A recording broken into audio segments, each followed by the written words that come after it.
how you move, how you get down. Take it to the dance floor, do it now. Tell the DJ to bring a new sound. Take it right back to the rhythm, let the bass roll out. Show me how you move, how you get down. Take it to the dance floor, do it now. Tell the DJ to bring a new sound. Take it right back. Tell the DJ to bring a new sound. Tell the DJ to bring a new sound. Tell the DJ to bring a new sound. Tell the DJ to bring a new sound. Tell the DJ to bring a Tell the DJ to bring a new sound. Take it right back.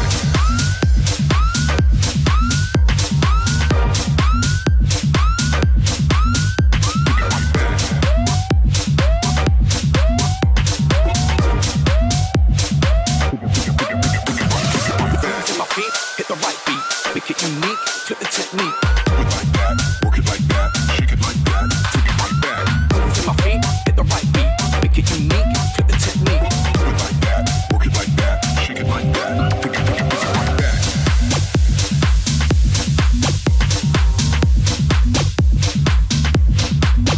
Take it right back.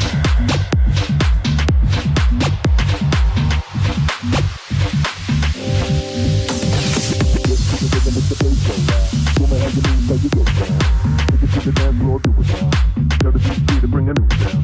Dip to the rhythm, let the bass go loud. Show me how you move, how you get down. Take it to the dance floor, do it now. Tell the DJ to bring a new sound. Tell the DJ to bring a new sound. Do it like that, walk it like that. Tell the DJ to bring a new sound. Take it like that, take it right back. Tell the DJ to bring a new sound. Do it like that, walk it like that. Tell the DJ to bring a new sound. Take it like that, take it right back. Tell the DJ to bring a new sound. Tell the DJ to bring a new sound. Take it right back. Tell the DJ to bring a new sound. Tell the DJ to bring a new sound. Take it right back. Tell the DJ to bring a new sound. Tell the DJ to bring a new sound. Take it right back. Two teams facing elimination tonight in what's expected to be two close matchups, bringing us one step closer to that grand final. Ladies and gentlemen, welcome back to the VALORANT Low-elo Cup 2 playoffs. I'm your host, REBL, and joining me in the cast for Celestial Titan versus Fanatical Radiance is Anna. How you feeling about this matchup? I'm feeling good about this matchup. I think that this is going to be a really fun one to watch. I don't know. I feel like it could go either way. So, you know that those are my favorites. Same here, yeah. We cast a lot of matches that can be pretty close, even though the last one was a bit of a blowout with DSS. But I want to talk about these teams tonight, Anna, because we have Celestial Titan. Now, they started their playoffs journey going down to Minji in 2-0 fashion with the scorelines being quite close. And to be honest with you, there was a point in that series I actually believe Celestial Titan deserved to come out on top, but they couldn't close things off on Lotus. Now, tonight they're going against Fanatical Radiance, and we'll talk about that team in a second, but I believe if Celestial Titan can find in themselves what they gave us in their very first match of this tournament, they can sweep this lower bracket and even possibly win the whole thing. And that's where I get into the more bigger picture of this team, Anna, because I think you and I can agree they've slowed down a bit since they picked up Shizu and put Parks on the bench. And it's not because Shizu is a bad player, but he does not deliver to this team what Parks did in terms of that mature, experienced, and leadership voice in the comms, along with having a firm understanding of the team system from what it seems like and from what I know as Shizu as a player. And tonight, we need to see max impact out of him because he's had hard shoes to fill, and so far they have not capitalized on this roster move. What are your thoughts on that? I absolutely agree with you. You know, anyone who's watching that was here for the last matchup with with Celestial Titans, they'll know that we talked about it a bit there. But as you said, Parks delivered that leadership role that the team really needs, someone to guide them. And Shizu's a really, really strong player, but he misses out on giving that kind of impact.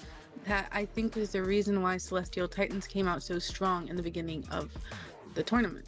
And so, you know, obviously last time it was a lot slower, and we think that that was the reason why. So that gives me some concerns today because we see that Parks is still in that coach role. Yeah.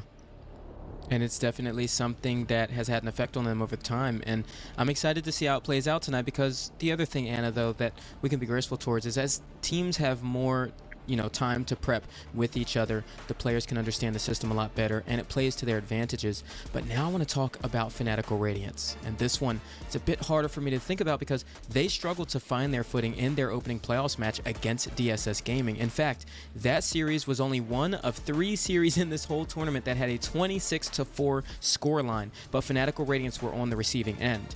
And the thing about that for me is there isn't much to dissect from that series because it was such a blowout, and you and I actually casted that one. We saw so many errors from FANATICAL Radiance in that series that I lost count. However, before that match even started, you and I talked about how the roster they were fielding in that matchup was widely different than their usual lineup. And among the players that we're used to seeing on the squad that were missing in that matchup is Quincy, their star duelist player. And although not an average guy who was substituting for Quincy was not a bad player, he did not show us the same impact we're used to out of Quincy. And to be fair to not an average guy, I mean, I think that was also partially indicative of the other variables we had in that roster at the time. But if they had Quincy, which it seems like they won't tonight, I mean, Quincy himself, he could fare against Pillow Fort. But since Quincy won't be here, it's looking bleak for FANATICAL Radiance. What's your opinion on that? Again, I can't help but to agree with you. I mean, FANATICAL Radiance, they looked really strong having Quincy as their duelist player. Quincy is by far one of the top duelists in the season. Yep. But as we saw last time, whenever the team doesn't have him there, they just kind of fall apart. And it's not even just because they're missing their star duelist, but also just a lot of little errors that make a huge difference within the game. Not clearing your corners, dry swinging, those were things we saw a lot. But I'm really hoping that they have fixed that. But there's really just no way to tell. Yeah. It's up to how much they practice.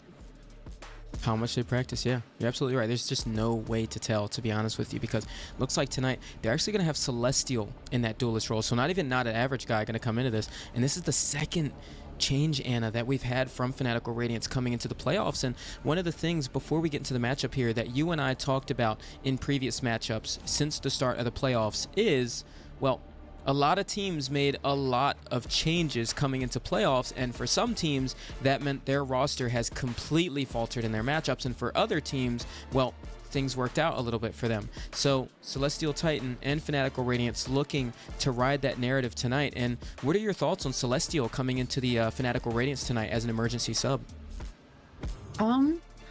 I mean, I haven't seen Celestial play it in quite a long time, but in my experience that I have playing with them, they're definitely a strong duelist. A little bit more aggressive.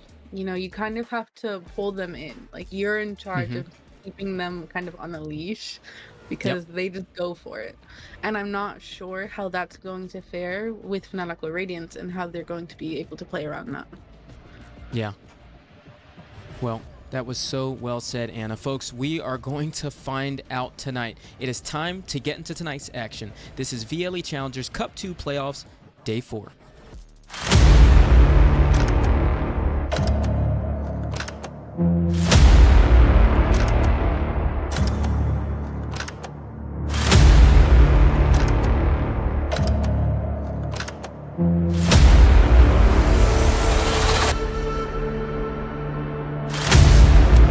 World of competition.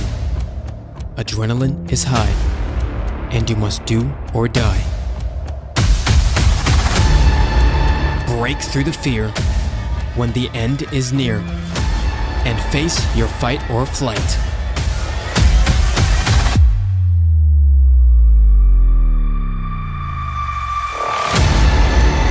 Fight for your life during the Ascension to become a champion. Ready your weapons and rev your engines and get ready for the ride. This is Ascension.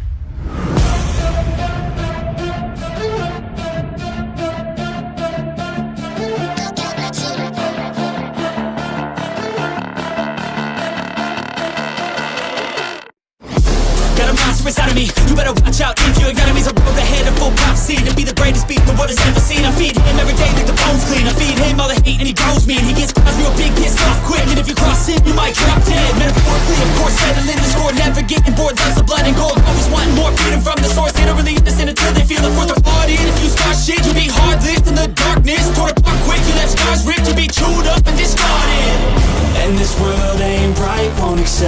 it. Negative energy, I expect it. Once it's in your mind, it's infectious. So fight for your life and reject it. You better give me space, I'm protective. My adrenaline spikes when I'm threatened. And if you stay in my way, I'm aggressive. Cause when there's no exit, I'll kill when I'm desperate.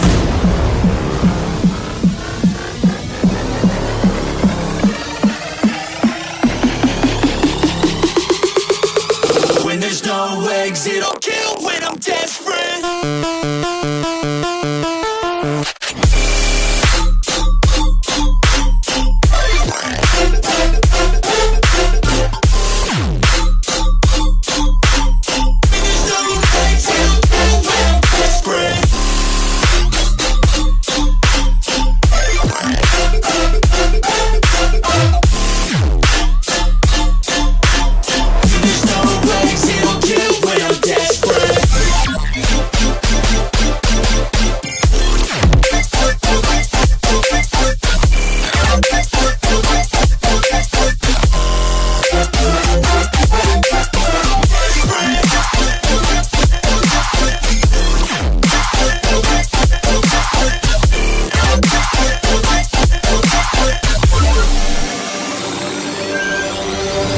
And this world ain't right, won't accept it.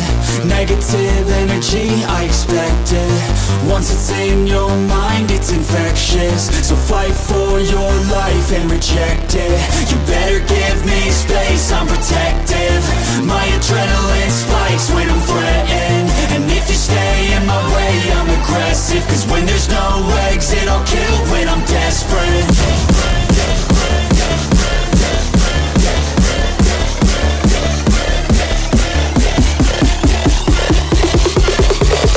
When there's no exit, I'll kill when I'm desperate.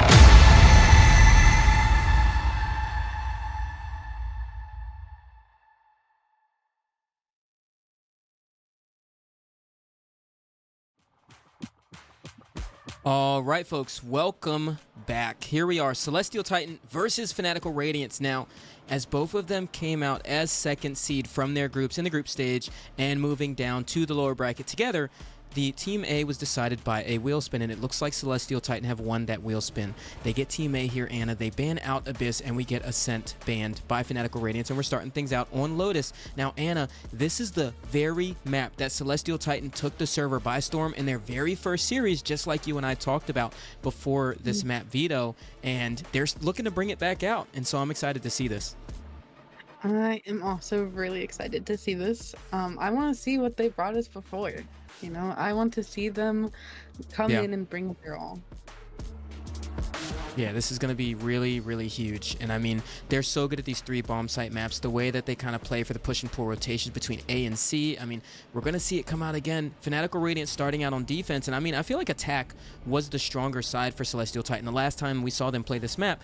But and I don't want to harp on it, but I do have to bring it up again, is they don't have Parks this time. And he was actually a very pivotal role in what they were able to do here on this map the first time around. So here we are.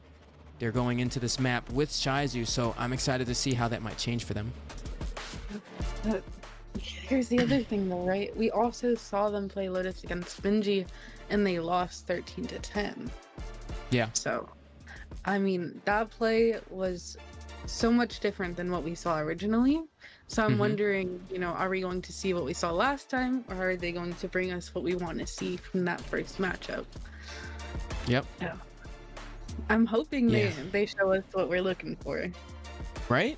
Because, I mean, I also, correct me if I'm wrong, though, I want to still go back in history a little bit. Haven was also literally the second map that Celestial Titan played in their very first matchup that they looked so good. And that's literally what Fanatical Radiance pick here. So this makes me a little bit nervous looking at the veto as we look a little bit forward for Fanatical Radiance, because I feel like we have 2 strong maps that we're starting out for Celestial Titan. But, I mean, it also might seem like Fanatical Radiance might have a bit of a counter strat here, so guess we'll find out. I don't know if they've counter-stratted, but I do know Haven is something that FNR have played in almost all of their series. And for the most part, they've won those matches, aside from that DSS game. They beat Equinox 13-9, and then they beat Ultralight as well with 13-3. I think this is definitely their most confident map. But, I don't know. You're missing that neon from Quincy though. And then the third map. What was the third map? The third map was Sunset. Okay. Sunset's something that Celestial Titans has been picking up a lot. Mm-hmm. We've seen that from them quite a few times. I don't know. Have we seen Sunset from FNR?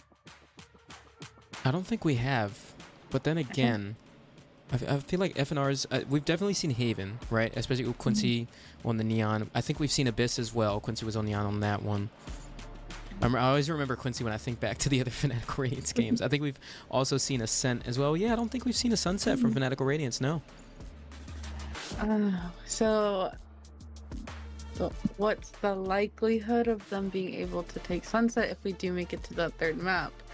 Let's see. FNR chose... That was Sunset's choice. Sunset was FNR's choice. Mm-hmm. So maybe they're ready for it. Maybe they're going to show us something that we've never seen before. Yeah. No, you might be right. I mean, we're going to hop things into Agent Select here and actually find out. I'm actually curious to see if they still play this double controller comp on the side of Celestial Titan. Here we are. I do like that comp. Yeah. They did lose with it before. Yes. I feel like in this sense, like, so obviously I think it was Parks was on the Viper, correct me if I'm wrong, and Shizu played the, but when Shizu came into the mix, they switched they switched Asgo into the Viper, and Shizu's now playing the Killjoy, Pillow Fort, and the Raze. There it is. Okay, so we are going to get that same comp out of them. Now, what scares me about the comp just a little bit, Anna, is I feel like this doesn't play to their current roster the same way that it did with Parks on it. I feel like, and I think you mentioned this before the series actually started, is Shizu's a bit of a faster paced player. He likes going in for those kills. Obviously, he's on Sentinel now instead of Duelist coming into the Celestial Titan squad. But I still feel like when you make a replacement on your roster, you can't always just play exactly what you did before. Some stylistic changes have to be there. So I want to see how they play this comp just a little bit differently. And then something I want to talk about is on the side of FNR. Fanatical Radiance is running Vise and Clove, which is very surprising. Two agents that are not typically played on this map. I think I've seen the Vise maybe one time in a comp game, and that's it. Like, for Lotus. Just because Cypher and Killjoy are both so strong, why would you give that up? But I'm excited to see what Jungle can do with that. And then the Clove. You know, Clove's fine. You know, if you're more of an aggressive player, Clove's a good pick for you. But in a team setting, she's not really an ideal addition to the comp. I know. I actually totally agree with you. I think that there are settings we've seen solo Clove, but it was never super duper successful. I think the last time I saw solo Clove on Lotus, and I got to go back and fact check this later on, but I believe NRG actually played a solo Clove on Lotus, which surprised me from them because they're used to playing a pretty standard comp style in a bit of more conventional ways. But the very comp with like a Clove, a Fade, and a Breach, I think is what we saw from them. And in that same comp, either it was like a Cypher or a Deadlock Sentinel, and then you had that Neon or Raze, of course. Now, you mentioned the Vice Clove. I think Clove is okay. I agree with you that she's definitely not a good contribution in the team setting if you don't have a second smoke in there with it, especially if it's not a Cypher, because you don't even have those cages for more sideline mitigation either. You've got that Vice, who really only gives you that flash, and then those Razor Vines to help in those entrenched positions. But this is going to be really interesting, Anna. Yeah, I agree. I think that we're gonna see some interesting plays, maybe. I don't know. I don't know if they're coming into this and they're like, you know, they've strat planned, or if they're just kind of winging it, because this is just very unusual. And then And obviously Celestial Titans just running the same comp that they've run the other times. exactly. What's also interesting about this, Anna, is also so this is about the comps, but now I want to talk about the play styles as well, because we know the Celestial Titan, when they play this comp here on Lotus, it's a pretty contact heavy style. In the early rounds, they don't really take the pace that fast with the double controller. They try to stay back just a little bit, look for where the hits are coming from the defenders, where are they pushing to get those forward aggression, and then they go elsewhere, right? So since Celestial Titan play that contact heavy style, I'm also wondering, how do we get value out of jungle's shear, which is the vice wall? How do we get how do we get value out of that ability when we're probably gonna have these guys walking up on these extremities, you know, going towards the shield, maybe jump spotting it? We saw Bando doing that literally in his match when he was going up against a Vice KJ comp on Sunset. And he was jump spotting those shears. So I'm just wondering, you know, where are we going to get the value? Are they going to place it for backside? I mean, you can't just place it on main, and that's something that we learned very quickly when we saw her on Sunset. Yeah, I remember that. I was coaching for that match, and I actually instructed them to do that, to jump the vice wall, bait it out, and then, you know, decide whether you want to hit off of that or rotate. Because once you do that, that becomes useless. You know, they lose a lot of their info. And yes, there is that flash, but obviously that's the regenerative util. So, you know, once it's popped, there's a lot of time between being able to use it again where you just don't get any info. Yeah. So I don't know. I think Vise is best in a double senti comp. So I can't imagine them getting a lot of value out of it. But you know, as always, I'll say I'd be happy to be proven wrong. Yeah.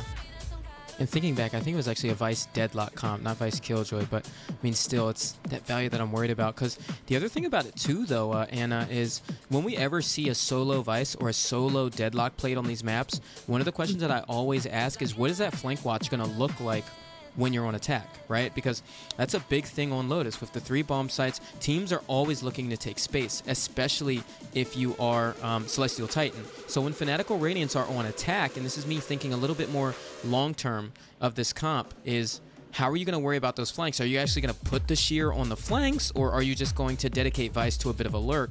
And those are the questions you definitely have to ask. And I think they can. I don't think Deadlock is a big lurk heavy agent, but I think Vice can definitely do it because you have that Breach, Fade, and that Neon to take those entries, and you don't have to worry too much about that Vice being committed towards the takes. Yeah, I think whenever you're running a double senti comp, Vice is played a little bit more like an initiator. But here, that is their only sentinel, so I'd imagine that she's going to be dedicated to that flank watch. Yep. Guess we'll just have to see.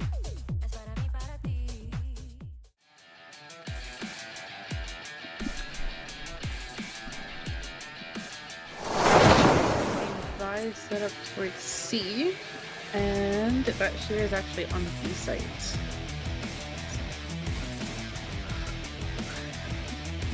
Here we are now, round 1. It looks like we're getting a familiar style from Celestial Titan here. You got that Viper listening for the Rebel control. You have the Killjoy over towards B. And then you have 3 players over towards that C-mount space. Dark cover comes through to deny the sightlines for just a second. They want to move forward on this angle and actually explore what is this C setup going to look like. How is this Vice going to play this? Because this is usually a Killjoy, right? So where's the shear? Where's the Razor Vines? Let's find that out here on pistol round. There it is. Shear comes through. Yep. The Razor Vines actually stops them a bit in their tracks. The aftershock could have been so good, but it missed them a little bit. Yeah. There it is, Boomer right into it. First kill of the series here. Able to land the first shot onto Pillow for it. Now Jungle playing around the site, but Anna, you see they do not want to continue into this Vice right here. I mean, the rotates have come through, but they're actually stacked more toward the B site. Yep. There's the jump for that shear that we were talking about. Yep. Leaning into a re-hit toward the C site.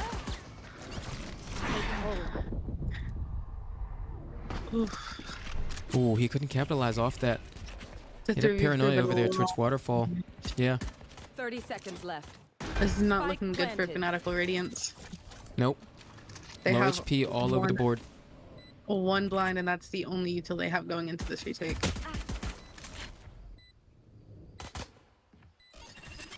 Retake. Commencing. Alarmbot going to spot out over towards Waterfall here, but all 3 players of Celestial Titan bunkered down onto the site here. Flashpoint comes through, force him off of the angles, but Blue gets taken down from main. Faulty Luck with a really nice shot there to open things off. Boomer looking for a response, but Asgo taking down the last 2 of the round, and that is the pistol for Celestial Titan.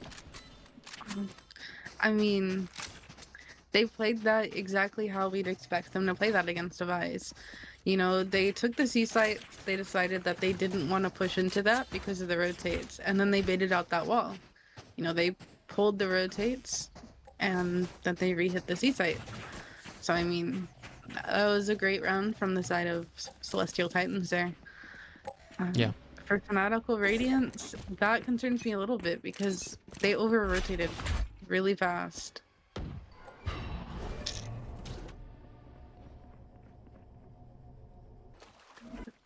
Placing wall trap. Getting a slower round.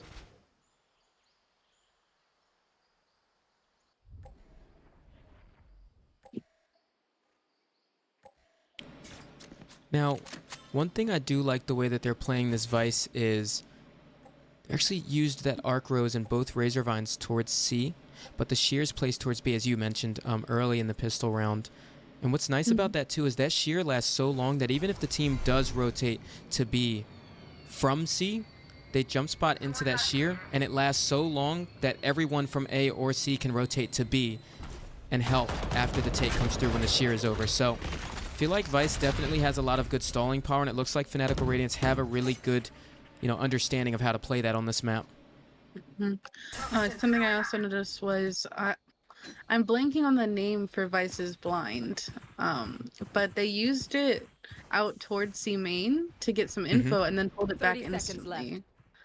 So I like that they did that. They brought it back so that they wouldn't lose it, and they're kind of playing it like an initiator. I mentioned before. Yeah. It's kind of like those sky flashes. Yeah. So it looks Coming like over towards the C side, or A rather. Only 10 seconds left, but the fights are coming through. Pillow Fort good for 2. Celestial going down. Classic can't do the damage, and the only one left is Jungle. Device on the side of Fanatical Radiance. And so far, Anna, not a lot of damage done from the squad. I mean, this is going to make things look really good for the economy of Celestial Titan moving forward, and a Flawless to come forward. They got 2 shields, 3 shields, no guns though. That's not what you want to see coming out of an eco. You want to try to get that damage, get those picks to put the enemy team at a little bit worse of an eco, and unfortunately they just could not do that. I mean, it was a good attempt. They almost ran through the time for getting bomb down, but overall just not a very good outcome from the round. Yeah. I don't like seeing that the Breach and Neon are split up here. Oh. Yeah. Launching door. That concerns me a little bit. Yeah. I don't know. I think the hit is coming toward the A site. No charges.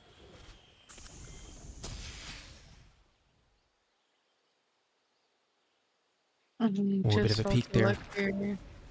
Yeah, he spotted the opposing fade there. It actually is coming through.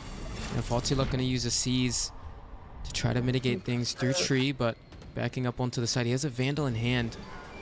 He's got the regenerative shield to play around the side. The Prowler confirms where he's at. So far, Celestial working very well around the site. He sees the trail. Actually spots Pillow for it. The shots. Not able to connect at first, but does take him down. Blood with a very quick trade here. Teen, X, and Jungle left in the clutch situation. And right now, it's looking very likely that Celestial Titan are grabbing a bonus round here, but Vandal in hand. Coming around the Paranoia one way, not mitigating him just yet. Blue looking to reposition with the Shrouded Step, but still playing around the site.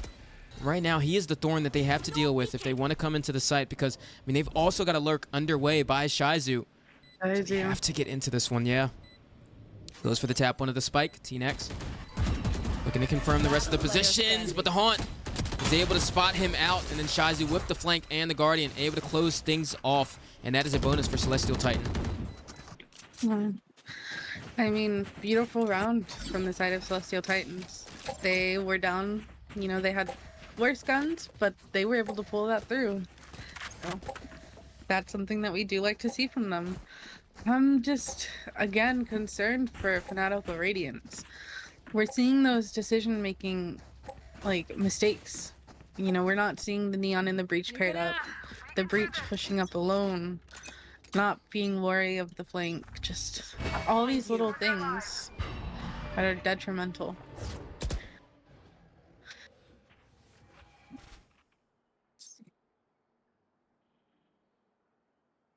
We are seeing a lean toward the C hit here. This Shizu on the lurk. It's a big pick for the early round.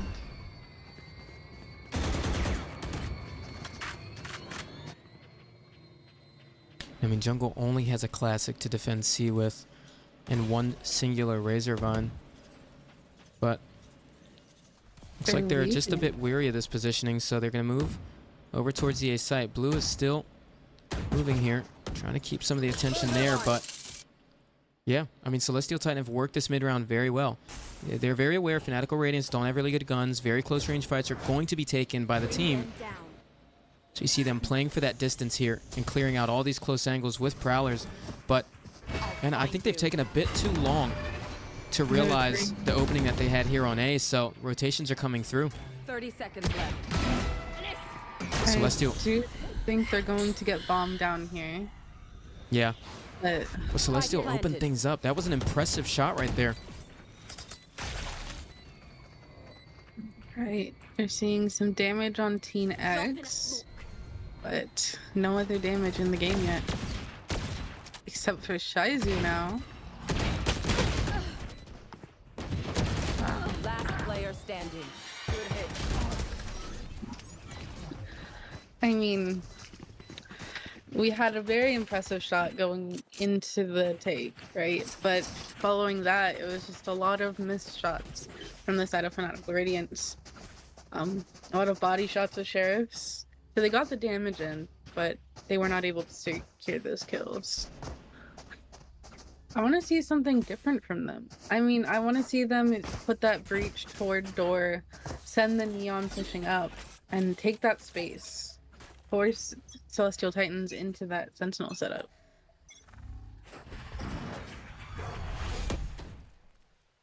All set.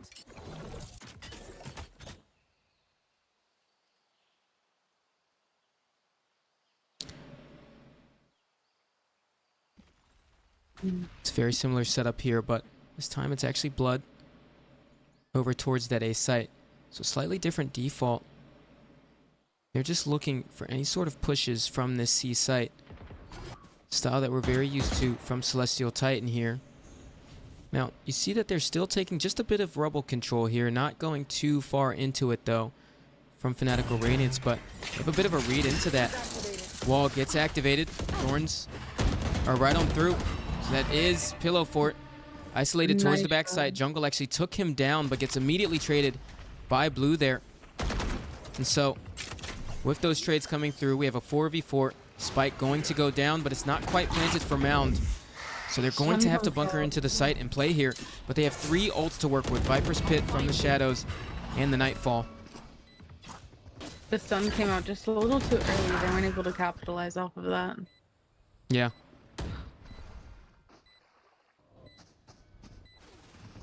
Two immediate trades again. High gear towards the back site.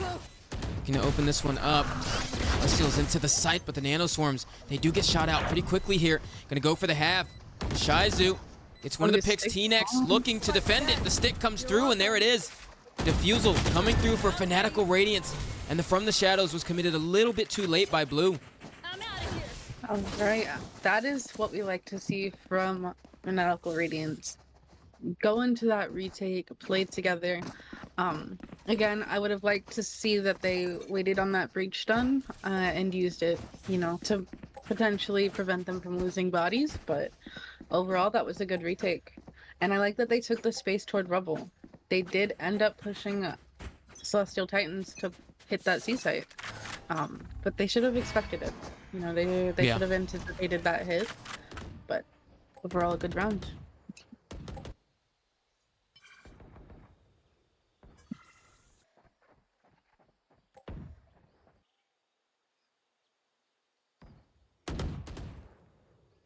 Once again, very passive approach here from Celestial Titan. This time, Ana, the spike's actually towards spawn, so it looks like they don't want to commit a little too early out of this one.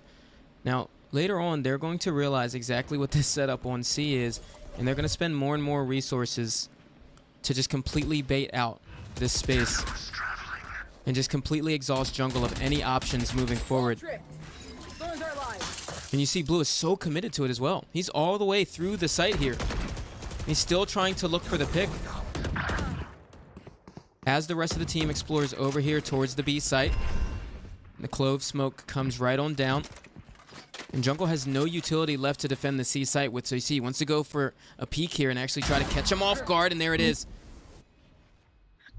He's just holding that 30 angle seconds way left. too wide.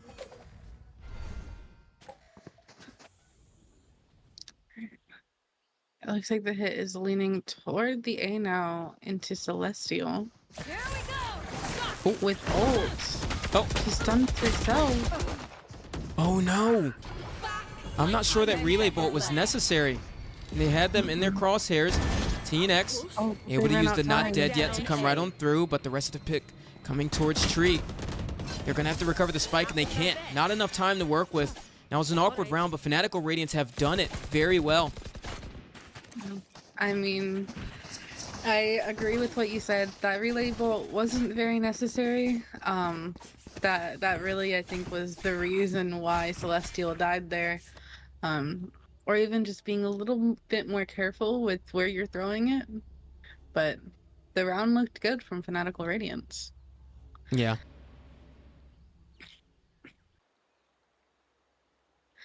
I mean, I don't know what to expect from this time out. I'm not gonna lie. Celestial were looking really good for those first 4 rounds, but they're starting to lose the momentum a little bit. I think maybe this could be just a time for them to recuperate. They're going into this round with 3 ults. They have that Viper's Pit, you know, they have Fade, and they have Showstopper. I think that they could do something big with those. So I'm expecting potentially a B hit. You know, those are all ults that tend to lean toward the B site. But from the side of Fanatical Radiance, they could expect that as well. Yeah, and the person that's actually giving them that guidance this round is Parks. So that leadership you and I talked about from him, he's able to actually still communicate that from the coach slot. Okay. So it looks like they're actually leaning into a C, and Fanatical Radiance are expecting it. Yeah, I think this is the first time we get this exact setup from them as well.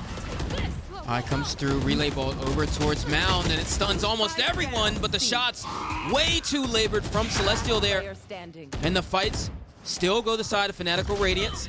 Asgo Boomer. goes onto the angle, gets completely shot out. Aftershock forces him back out into the open. Boomered goes for a reload here. And right now, this timeout has given Fanatical Radiance a chance to reset their pacing. Celestial Titan not able to find an answer, but Asgo in for the clutch. Boomered with 4 on the round is able to close things off 3-4.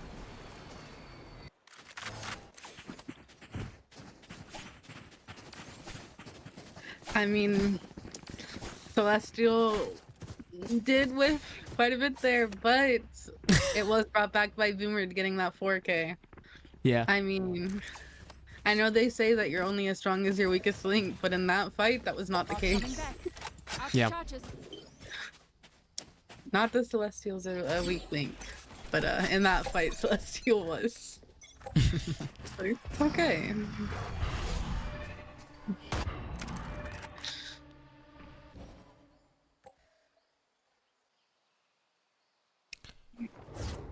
Looks like once again, the hit is leaning towards C.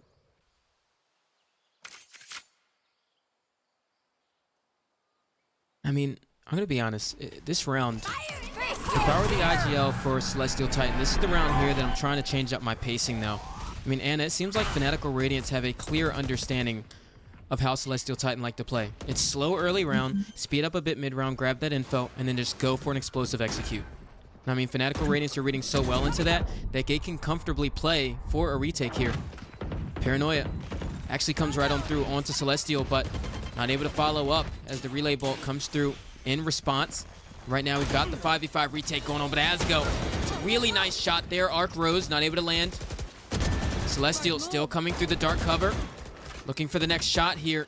So far they're on their back foot just a little bit. Someone's got to find a pick here. Someone's got to do the damage, but it's actually Asgo. That takes down 3 on the round so far, and Jungle, who's usually the Sentinel, fending off this site, goes down, and Asgo with the 4K, and Celestial Titan with a great response. I mean, Asgo shots there were so nice. I think the retake was just a little bit messy there from the side of Fanatical Radiance. You know, they had a chance to take it, but unfortunately, you know, the execution just wasn't there. But Asgo shots, you know, I think that was the big deciding factor there, being able to get all of those picks. It seems like we're looking at more of a slower default this round. And Celestial Titans taking that A main space. Something that has worked for them so far.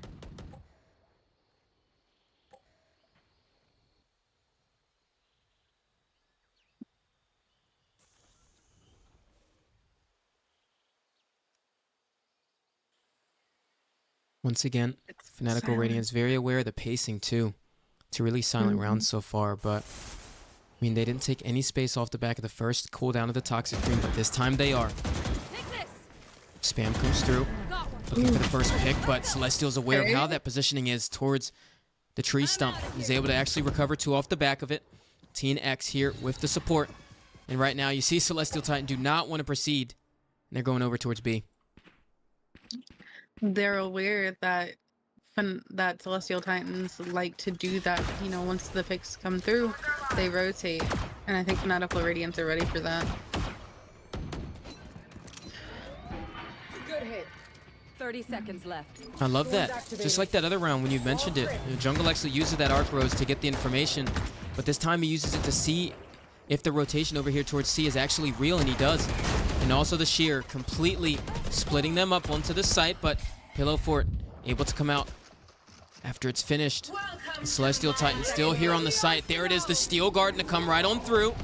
Toxic Screen, Viper's Pit coming through, but the Rolling Thunder completely mitigates them, and there's time. Is there enough left? Boomer goes into the Viper's Pit, and the rest of Fanatical Radiance closing in on Celestial Titan, and they take the defuse. There was so much noise, I didn't think that they got that plant down in time. Wow. Yeah. I mean, a lot of ults invested there, but a good round nonetheless. Better to use them than to not.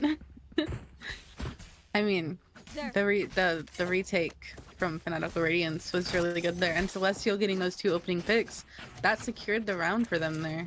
So we do love to see that. I know that we've talked poorly on them, you know, subbing in different players every game, but it looks like it's working out pretty well for them today.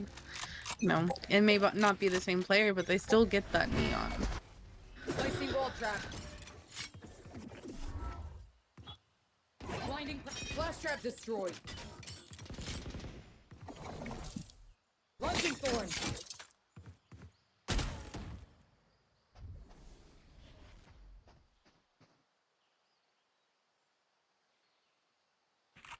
Exploring the C site. This time, have the lockdown to come through from Shizu. Aftershock invested to try to take it down, but unfortunately Aftershock does not take down the lockdown anymore, so they're going to have to retreat off of the site here. And even that pick actually over towards B by Asgo opens things up, and that's actually a lurk to go through, so you see why Boomer's actually coming over here towards B to find out, but turns around. There's a big seed of doubt in the minds of Fanatical Radiance right now. I think Celestial Titan have handled the pacing so far very well. Once again, they have to be careful. When you come over towards this waterfall space, you're going to get that paranoia to come out from main, from blue. But towards CT, Jungle, the anchor for the site, not able to do enough of the damage, gets taken down. Celestial with a quick trade, looking for another. Nice shots from Celestial there, but nonetheless, Celestial Titan do take the round there. 6-4 now. I mean, I could see a potential for this ending 6-6. Although FNR are on a bit of a broken buy here. We've got some full buys and you know, a ghost to stinger. It's a little weird. Anyone have funds I to mean, spare? that round was something. We had good shots all around, but Celestial Titans were able to take it. And it looks like they're doing the same kind of setup as every other round, leaning toward that C site. Wall set. Ooh. He got the neon ult popped, but unfortunately Celestial was shut down.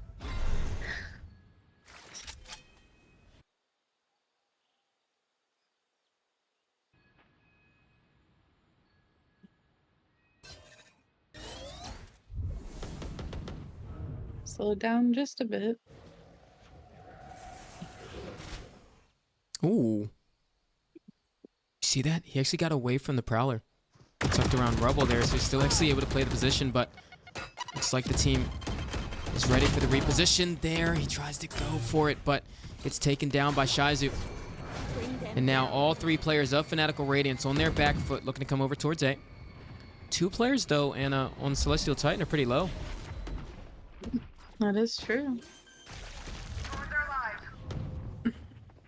Spike planted. We do, however, have blue lurking toward B.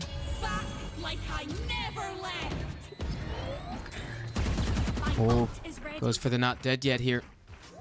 Just move into the angle, takes the first one down. There's Pillow 4-3 on the round for TNX. And they've completely turned this round around. And they got the stick onto the defuse as well. Fanatical Radiance have completely snuck away with that round. Celestial Titan, what happened there?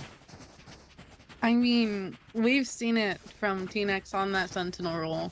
We know that they definitely have some really good aim. They tend to be a fragger, so that round is consistent with what we've seen from them before. So we do love to see that. But I mean, Celestial Titan, how do you let that get away from you? They lost a 5v3. A lot of untradeable positions and labored shots. Where are? Retrieving flash. Ooh. TNX expected that CP.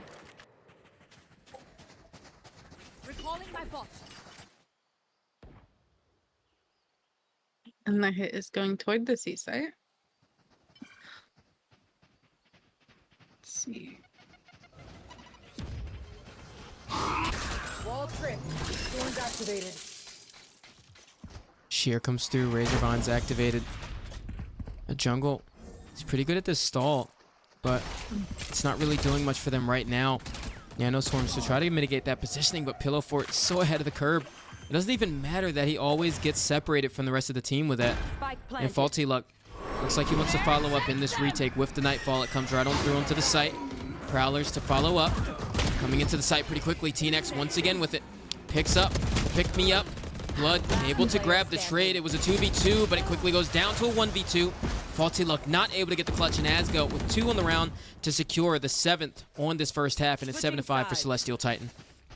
I mean, we knew that this was going to be a close game, but there was a part of me that thought that maybe, you know, Celestial Titans would come out with a larger lead.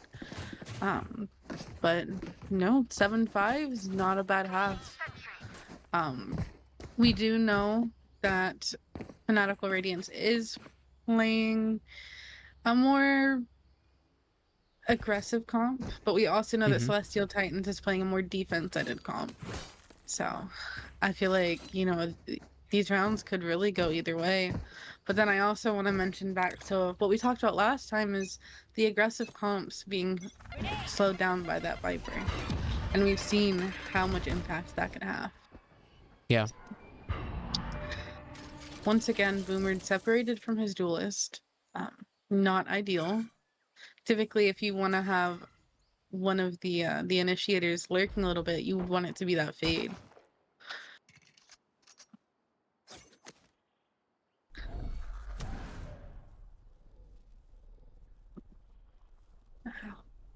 Looks like Blue is really weary here. He had his paranoia out, but I mean, they're both just stalling. Yeah, Boomer gave some warning shots, but did Blue not notice him? I don't think Blue noticed him.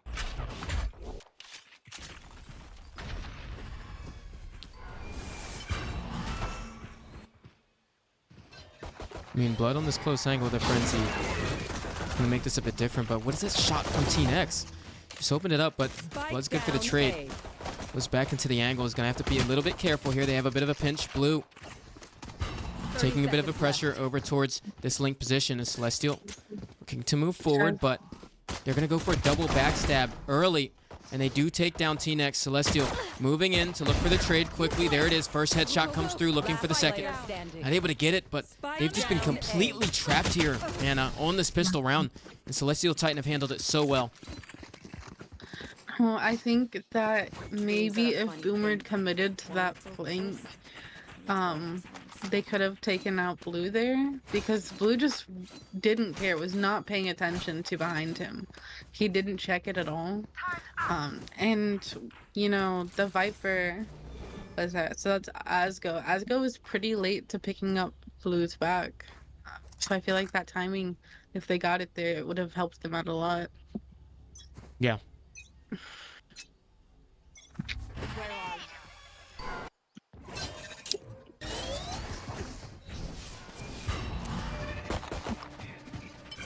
So we use the Haunt to clear Mount.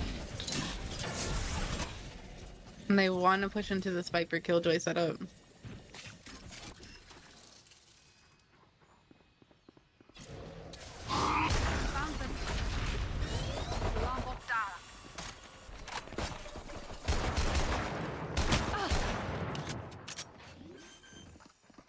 I mean, a good take. Ooh. Yeah, T-Nex caught completely out of position there. 3 left standing. 4 Fanatical Radiance. A little bit of damage comes through, but Boomer takes the second one down. Pretty good damage so far.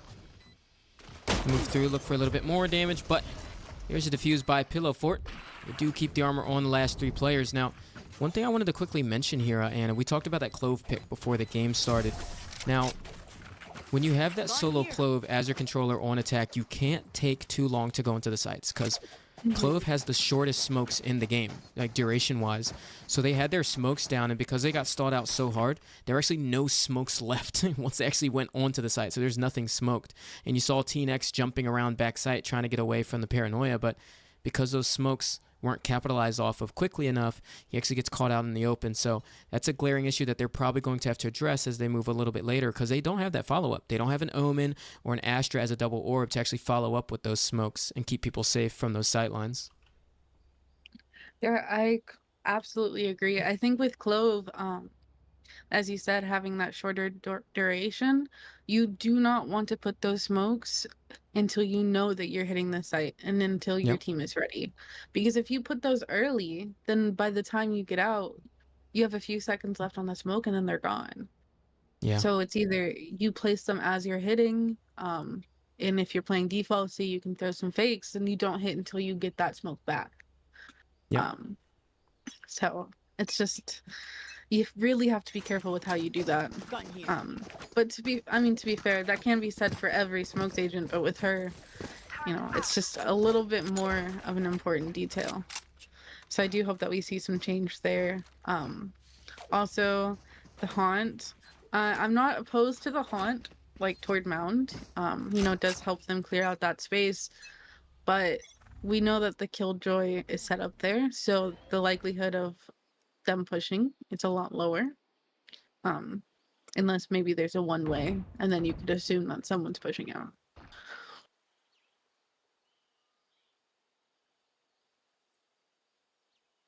I kind of see Clove smokes as like glorified Cypher cages. I feel like Clove smokes were just made to like lurk. Yeah, I mean, I could see that, because I think with Clove, most often you see them lurking kind of like, you know, your typical lurking Reyna, but being able to place smokes for their team at the same time. Yeah. So, I actually like what Celestial. Yeah. I like what they were doing this round, actually. You see how off of those first spots, they don't get anything, so they move up off the second toxic screen push there. I mean, it was a good attempt with those weapons, but Shaz was the only one really left. Fight didn't really go their way. Yeah, I mean, Celestial as well with the shots, getting 3 on the round already. Make that 4. Go, go, go. Great round from them. On the side of Fanatical Radiance.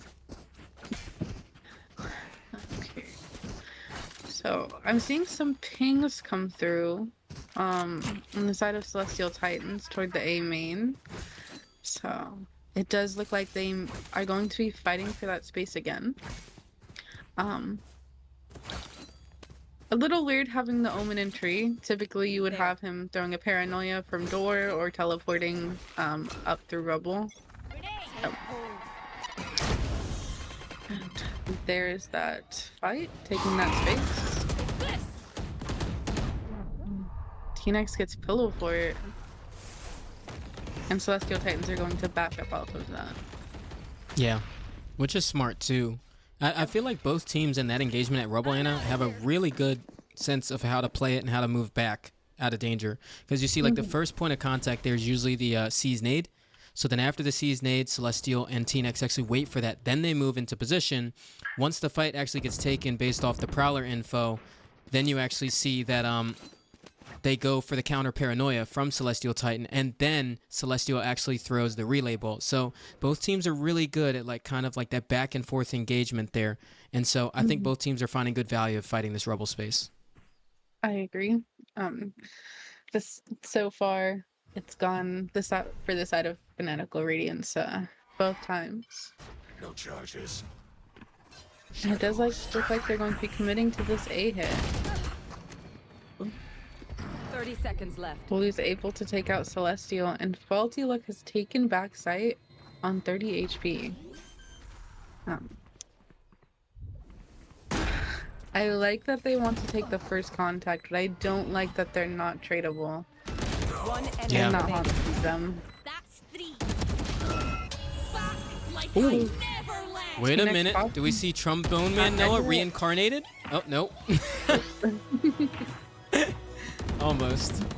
I mean, I see Clove in this series, and I just think of Trombone Man Noah. Right, the way Yeah. that he played it was so well.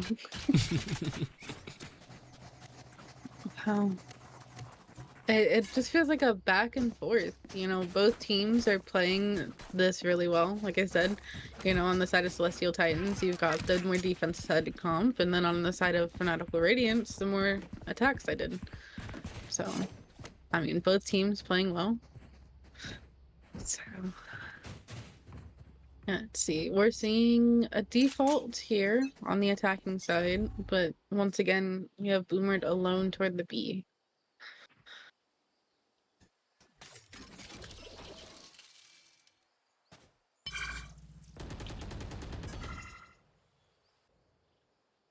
The other thing I want to mention here is the Celestial Titan came out on top from the first half.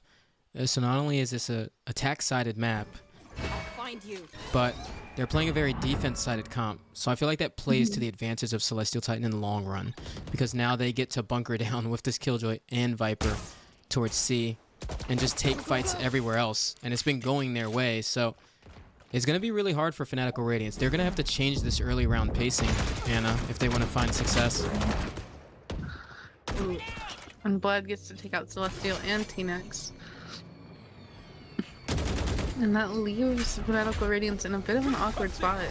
You know, they're taking the B site, but they don't have bomb yet. Jungle's going to be last. Yep, last by the time he makes it. Faulty Luck is in 30 the seconds enemy left. spawn. But it seems like they're definitely aware of that. Last player standing. Spike down. C.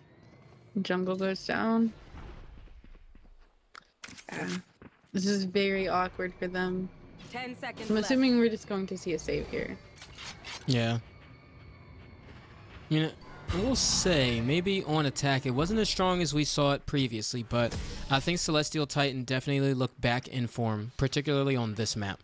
They're giving us definitely really good showings of what we got from them the first time around on Lotus. And I think if we're going to Haven after this, which is the map next in this series, Anna, it makes me nervous for Fanatical Radiance in the long run, because again, Obviously, Celestial Titan, great players on Lotus, and on Haven, they showed us the same success time and time again. Even the series that they actually had trouble on, they showed really good things on Haven. So, I don't know. If Fanatical Radiance want a chance of winning the series, they have to come back on this map, I think. I agree, because I do think, you know, that they'll have the opportunity to take Haven, but then we're going into Sunset. We've seen from Celestial Titans, but not Fanatical Radiance. Yeah. We're looking into a C hit here. Okay.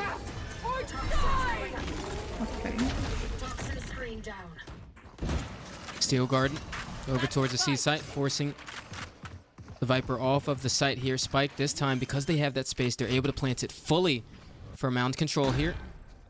And you already see them exploring into that flank positioning, but Celestial Titan quickly going to become aware of this positioning as they go through, but that lockdown is actually really good from them. It's actually going to force everybody from Fanatical Radiance off the site. They cannot fight into this, but that flank from Boomered actually makes this a whole lot more possible for them. Blue going for the shots here. Not able to connect quite yet, but Pillowfort opening things off. And right now, a detain to come through, and Pillowfort actually capitalizes off of it. Not able to get the next pick. And Luck left in the clutch situation as the defuse continues to come through. Boomered is too late to the party. Securing the map point is Celestial Titan, 12-6. Match point. I mean, Boomer got the 4K, but that lurk, you know, he's just not capitalizing off of it. He's just kind of staying in main. He's not doing anything with the lurk that he's getting. He's not taking space. So I feel like, you know, that's just not the person that you want to see there. I'd prefer to see the Vised working and Boomer helping with the site take. You know, denying the defuse, denying the retake.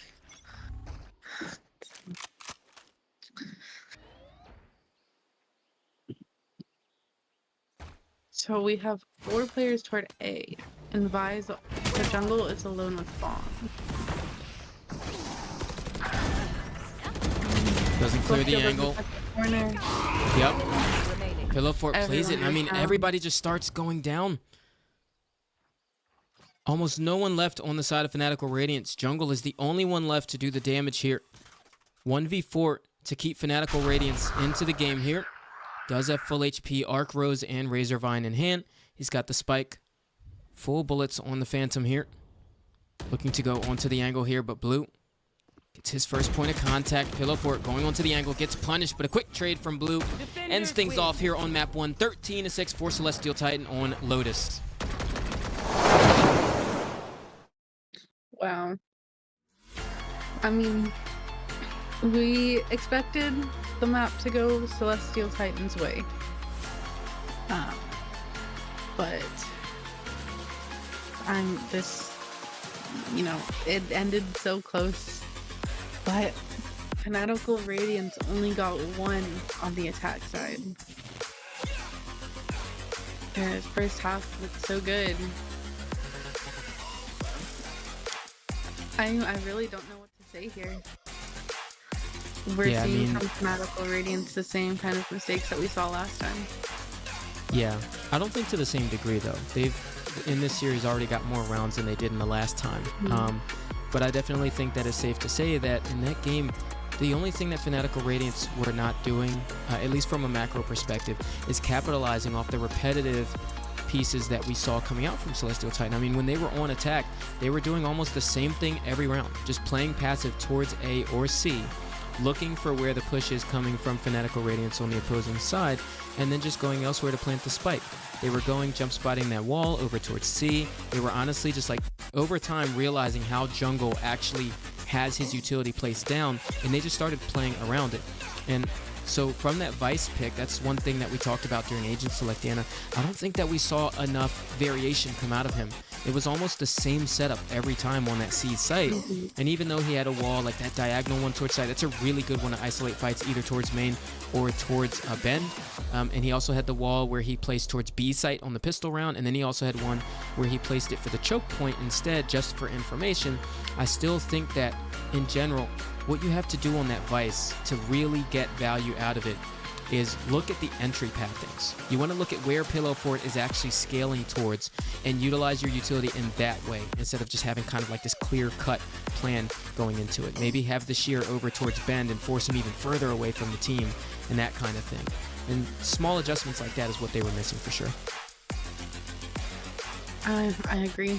I mean, they had so much potential in a lot of those rounds, but the way that they were playing off of each other and off of their util just didn't allow them to capitalize off of, you know, the space that they could take, the fights that they could take and how they could take them.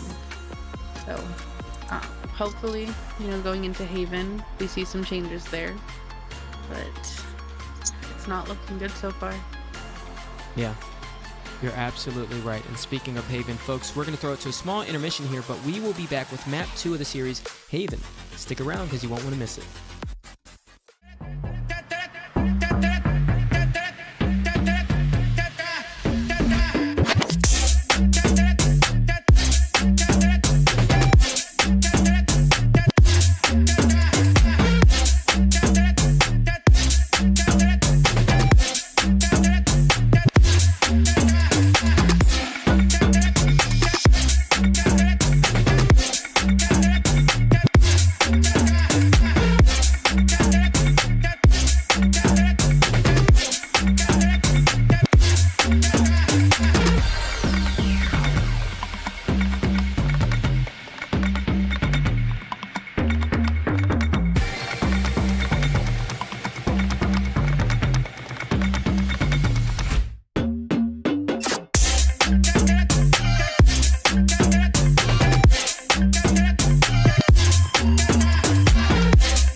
All right, folks, welcome back from the short intermission there.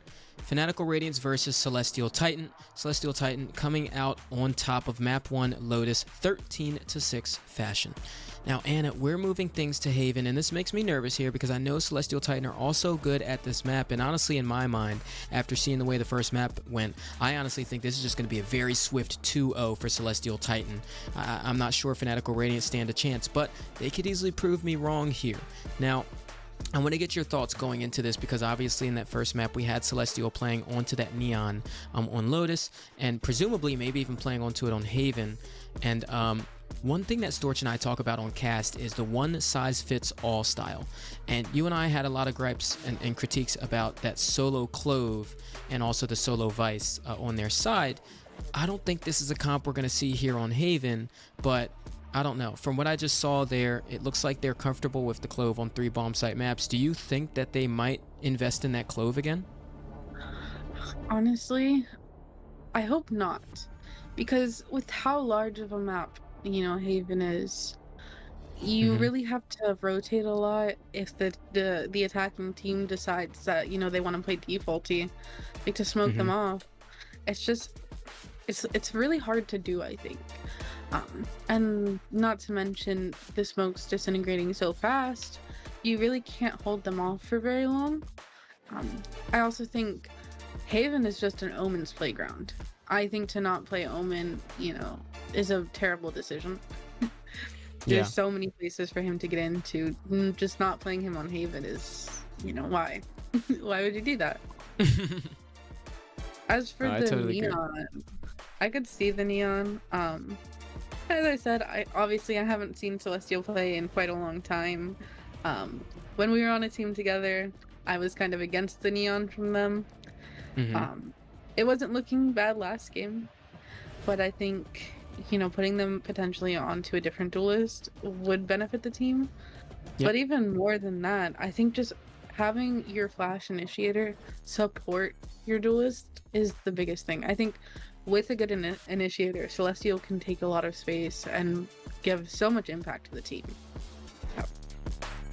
Yeah, I totally agree. And speaking of comps though, Anna, one thing that you and I were wondering is Celestial Titan going to invest back into that double controller? And they in fact did. And Asgo actually coming out on top here as our match MVP from the first game here, 278 ACS, doing very well onto that Viper. And one of the things that I want to talk about going into this next map is that duelist versus duelist lineup. And looking at it here, Celestial and Pillow Fort, although Fanatical Radiance got blown out 6-13 in that map, Celestial was actually able to still find almost on par value, almost a little bit more in some cases than Pillow Fort in this engagement. And what excites me about this, Anna, is because, at least for Fanatical Radiance, is because going into Haven, if they use their comp and these initiators, because you had critiques about that breach being alone, and I agreed with you so heavily on that. If we go into Haven, they need to lean a little bit more on having that breach with Celestial or whatever initiators that they play and find a little bit more value out of their engagements, because, I mean, they were the difference maker on map 1. I think that's a, perfect explanation of it. The issue that we were seeing, obviously, is that the breach was just playing alone, or playing with the Sentinel, and that's not what you want to see. Breach isn't the kind of initiator that lets you take information alone. He's purely there to support your duelist, and if you're not playing him that way, then you're playing it wrong. And I do think that we are going to see a breach. Haven is very good for him, but we just really need to see him played differently here. Yeah, absolutely. I 100% think that you're right on that. And so I expect probably to see maybe that breach Sova comp. Faulty Luck was on Fade this last game, so Faulty Luck probably going to play the Sova here. But here we are jumping things into the agent select, and we're going to find out and get a little bit of a taste of the comps here that we can expect. Now, the Omen. Yep. And Astra. Yeah, Jungle loves Astra. Okay. I do like Astra here. I think that Astra is actually a really good pick here. We see Celestial on the Jet, so I expect to see some different playing from them. Hope okay, ISO.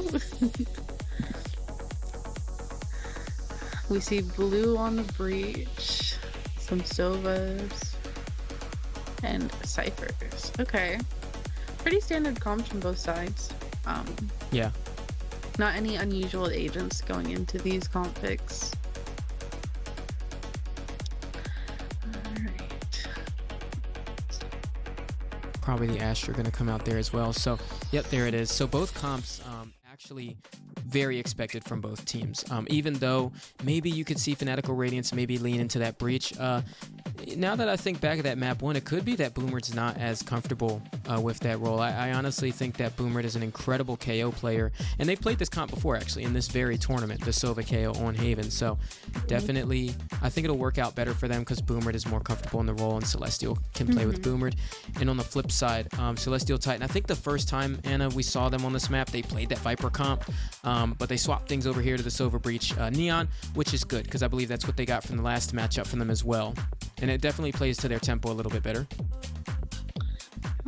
I agree. I mean, the KO, I think Boomer, he's shown us that he's really comfortable. He's good on that KO. But already, you know, we're seeing a disconnect. So we do have the Sova with the Jet, though. Yeah. I just realized it's probably a little early. My bad. It's okay. Sneak peek, guys.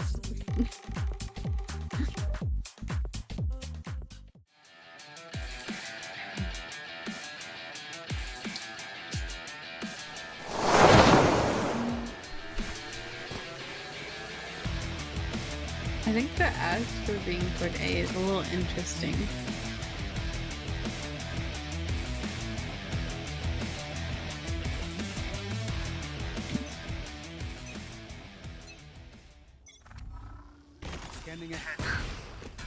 All right, pistol round. Early information gathered over towards A by Fanatical Radiance, but a quick space taken over here by Celestial Titan. You can already see actually Asgo was looking for the response over towards short. While they explore towards this A space, Aftershock to go through, they're trying to capitalize off these early positionings. Is able to get the job done. Celestial gonna have to back up off. Nebula does come through. It already activates the cooldown there, so they'll only have one to use for just a second. So it looks like CLST want to capitalize off the back of that and actually move right into this. But Faulty Luck is the one here. The Sentinel for the side of Fanatical Radiance on this map. Looking to come through, but I mean, it's full sight control taken by Celestial Titan so far here on the pistol. And Boomer is actually going for a bit of a lurk here. One of our biggest critiques actually on last map. But coming right into the dark cover there. Pillow Fort completely punishing him out. And only 3 members left standing for the side of Fanatical Radiance. Looks like Faulty Luck's actually out of the picture, so gonna have a tech timeout after this, but nonetheless, still 2 left standing. Alive and well going into the retake here. Celestial getting the pick through the dark cover there, but they have to speed things up here if they want a chance going into this. Jungle able to pull back the star there. Last player standing. And Celestial a bit late to the party there. And so Celestial Titans take things away here on the pistol round on Haven. Looks like Faulty Luck DC'd. So I think we're gonna be going into a little bit of a tech pause here.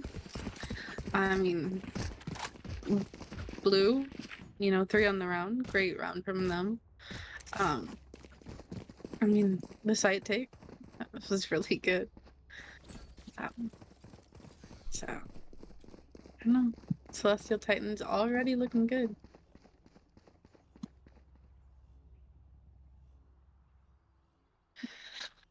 I mean, I really don't know what to say here. Already I can tell that Fanatical Radiance aren't going to be playing this the way that we need them to. We're seeing the same splits that we were seeing last game, and it's not ideal.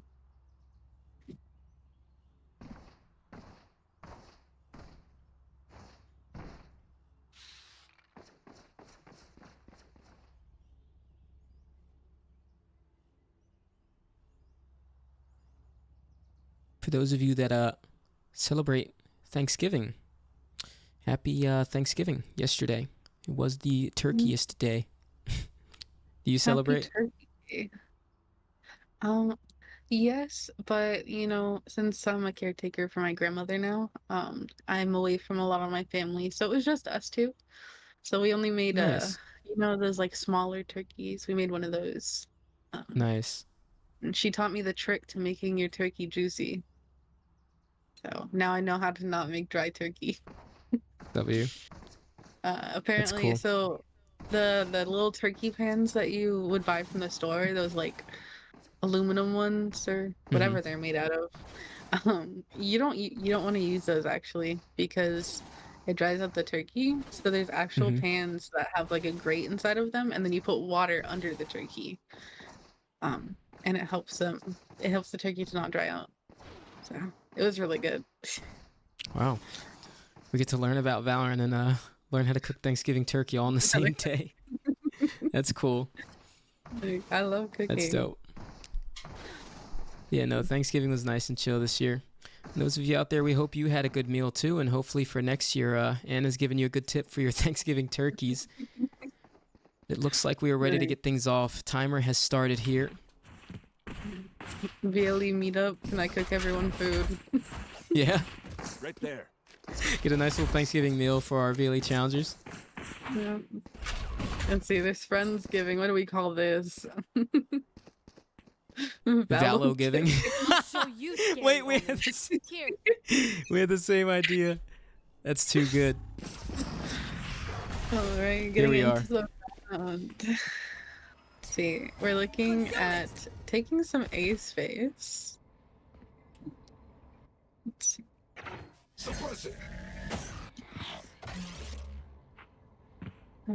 Ooh, that 0 Okay. point got a little info there. Just a little bit. And we're droning through sewers, and we do see the Astra, but do we catch Jet? We do not catch Jet on top of the box. I do like that we're seeing some baiting there for Jet, but unfortunately they did drop.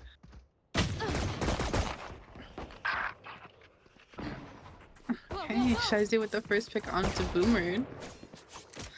And there we're seeing, you know, he's able to get those picks from that sentinel position. And the hit is into garage.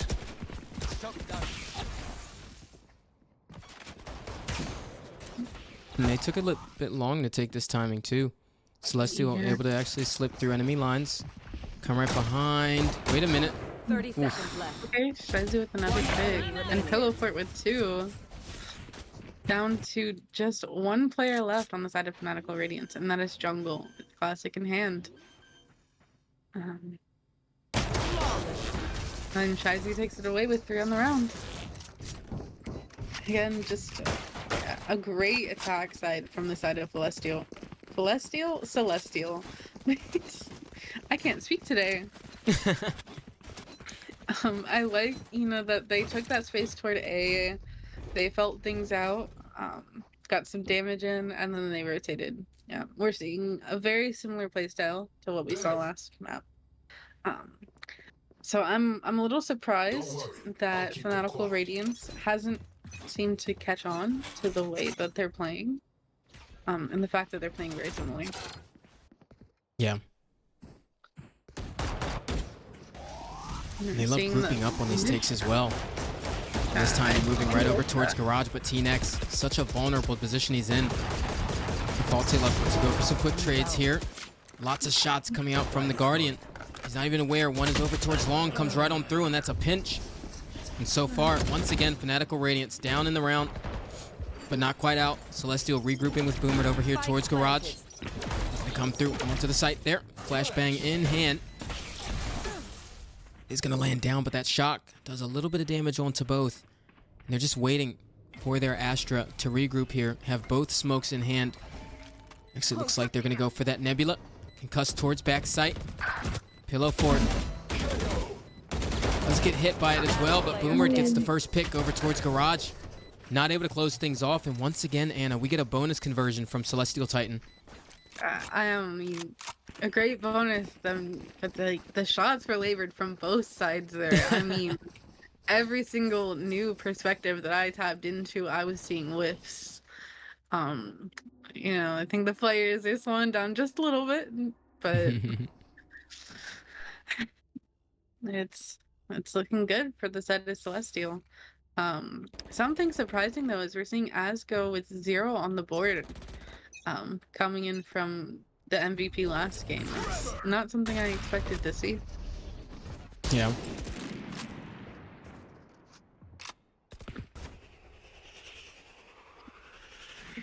Does look like the hits in for a Celestial with the Marshall shot. And Philipart is not able to connect. Celestial gets out alive with full HP. Wow. Wow. That was actually really nice from Celestial there. One thing you folks watching may not know is Celestial is actually the highest rank in this lobby. So it definitely shows in small moments like that.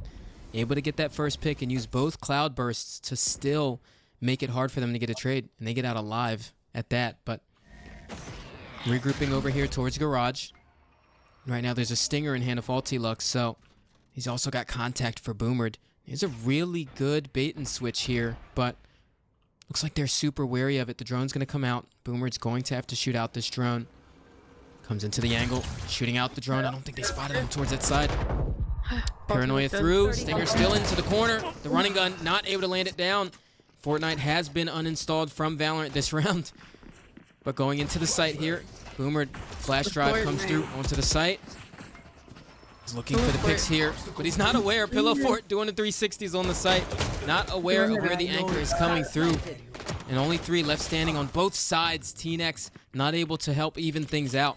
It's a 2v3 for Fanatical Radiance. It is a 2v3. There is some damage here onto Blood, but Blood is one away from the wall. Shizy with the 3rd on the round. Ooh, Celestial once again. And it looks like the Guardian is going to be saved here.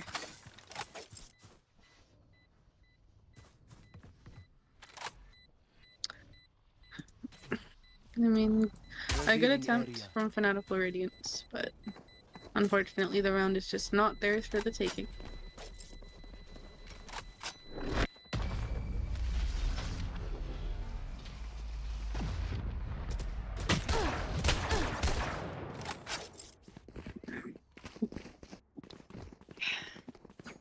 I feel like there needs to be something done differently for Fanatical Radiance. I mean, they're giving up the C site way too easily. The picks toward A are good, but you know, Celestial Titans are immediately rotating off of that, and they're hitting C hard. And it looks like Shizu is struggling a little bit to keep that up, or not Shizu. My apologies, Faulty. Like it's just struggling a little bit to keep that.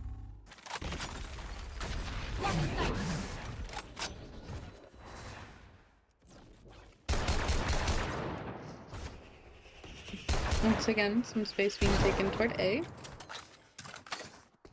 But Jungle and Celestial are able to stop that space from being taken completely. And the movement goes toward mid. And Philipart with a nice shot on the Faulty Look, giving them that B site for free.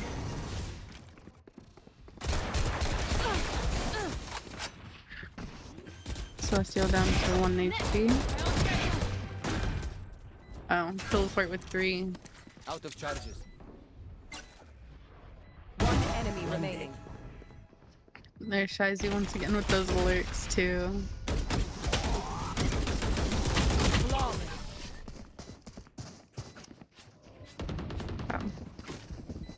I mean, I know we had some hope for Fanatical Radiance going on to Haven, but unfortunately I think that hope has dwindled. This is not looking good for them. Yeah, and this is a series where elimination is on the line, so yeah, we talked about it before we came back into the series, but losing that first map was not good for Fanatical Radiance. I mean, Haven is still a good map for Celestial Titan, even though this wasn't their map pick. We're going to need to see one of those good timeouts come out soon.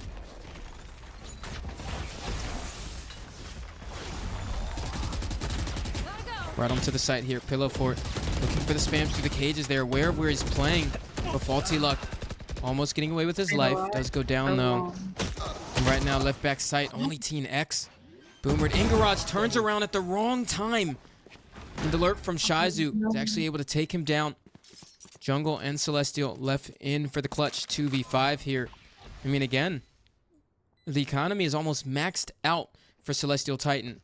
So they're going to have to do as much damage as possible here for Fanatical Radiance to start to slowly and exponentially bring it back into their favor.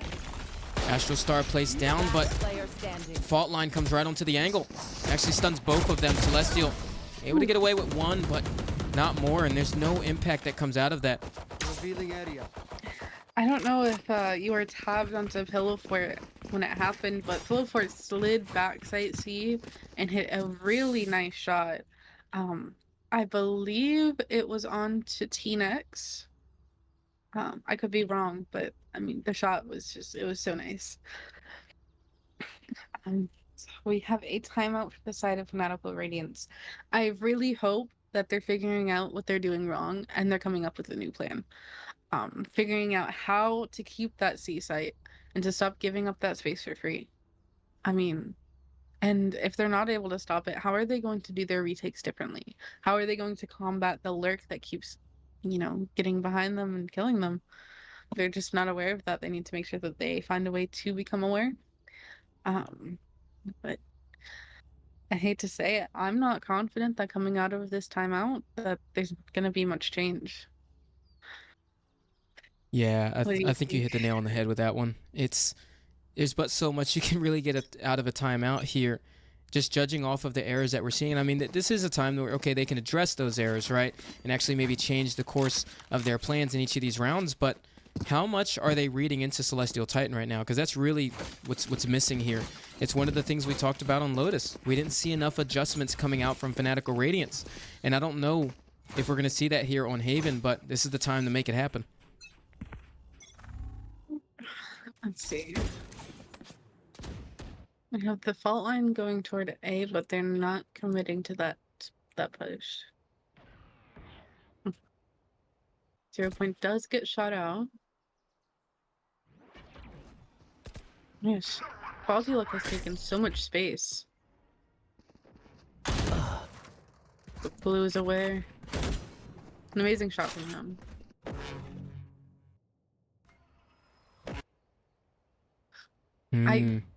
I really don't like that ult. I would have preferred seeing it used in a retake. They really got no value from that. Yeah. And even Celestial playing around the site, but the recon actually scans them. This goes down with the operator. Jungle looking to anchor things off, not able to get it done, but Teen X does get through on the round here and brings them back into this. Hunter's Fury and Rolling Thunder in hand for Celestial Titan, but only that Hunter's Fury for Fanatical Radiance. We saw Boomer 30 seconds left. use his ultimate early into the round there. Right now they do have the spike down, and Blue is on this lurk, but they're running into the hands of Teen X, who's honestly been on a bit of a heater this round. Scanning ahead.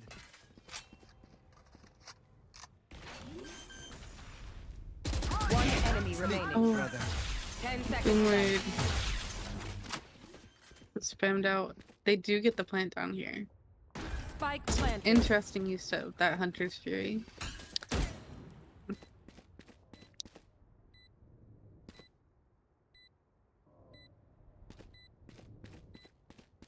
So let's see. Both players toward hell. I like that they're grouped up here, knowing that one of them is very low. One enemy remaining. But T-Nex with the ace. Okay. Yeah, Wow. that was really good. That's exactly what Fanatical Radiance needed to come back into this, but I'm still not convinced. I mean, if they need heroics like that, an ace clutch from Teen X, how do you find yourself into the rounds? I mean, if they can get that amount of impact out of the players during the mid-rounds, they might have a chance. I should play some I think Astro we Stars talked in about this it reality. in their match against DSS as well. The only rounds that they won were hero plays. So as amazing as that ace was, you know, we need to see more from the other players as well. Right there. Which I am not so sure that we're going to be able to. Yeah, and that ace was his first 5 kills too. We were talking about it in chat.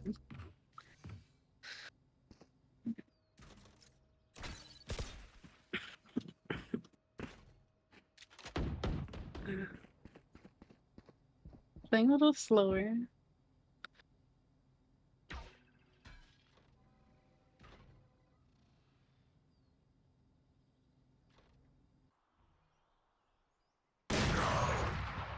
Ooh, Celestial with the first blood onto Asgo.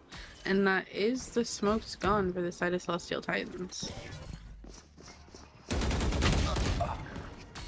I know exactly. Ooh, he gets the pick, but then he dies to a judge.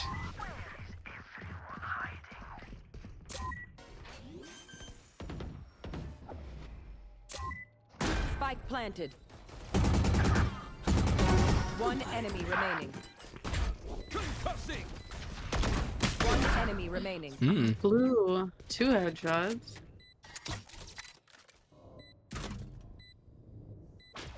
He does have the advantage here. I mean, he's got a rolling thunder. Faulty Lux is the one that's got to defuse. Comes right into the site. Looking to go onto the angle, taps onto the spike. Rolling thunder. Ready to go, but pretty soon he's got to realize that defuse is coming through, but he just sticks it. Blue has not handled that right. I thought he was actually going to use the rolling thunder there, but he actually goes for the aftershock way too late. I like the aftershock play, but he waited so long. I mean, he didn't even attempt to take site either. So, not an ideal play. I think some decision making just wasn't quite there. Yes. A good attempt, but great job for Faulty Luck. Sticking that bomb, taking the death for another round on the board.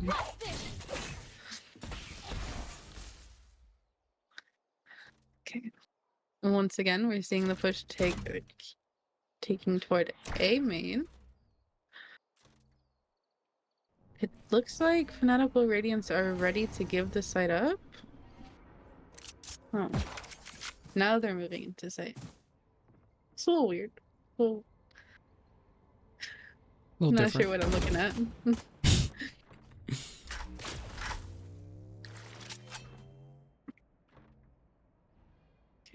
And then Celestial Titans, like almost every round before, are backing up now.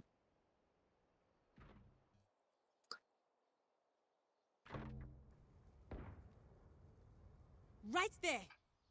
Okay, so Cam gets shot out in mid, and off of that, we're seeing rotates come back through to B.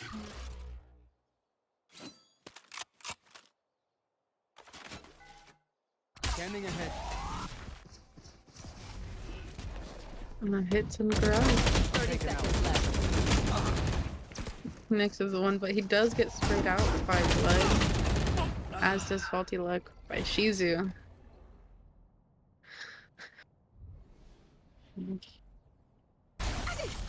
I mean, Celestial Titan, they're playing this so well. 10 seconds left. Spike planted. Celestial and Boomered in a 2v3 retake.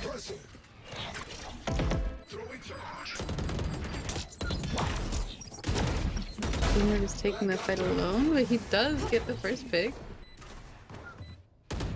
Last player standing.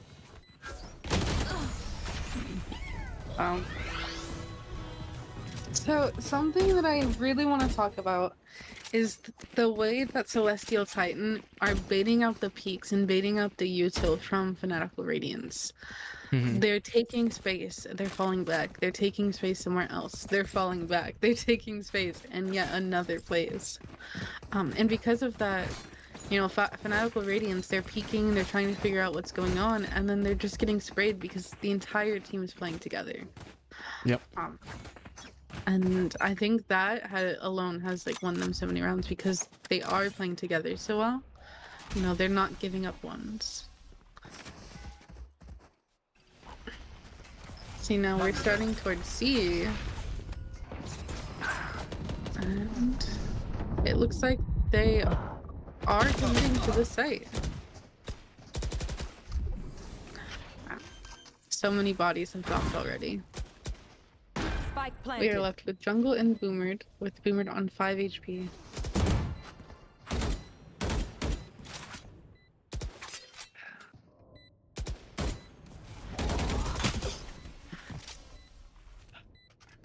Oh, blood with Last alert. player standing. One.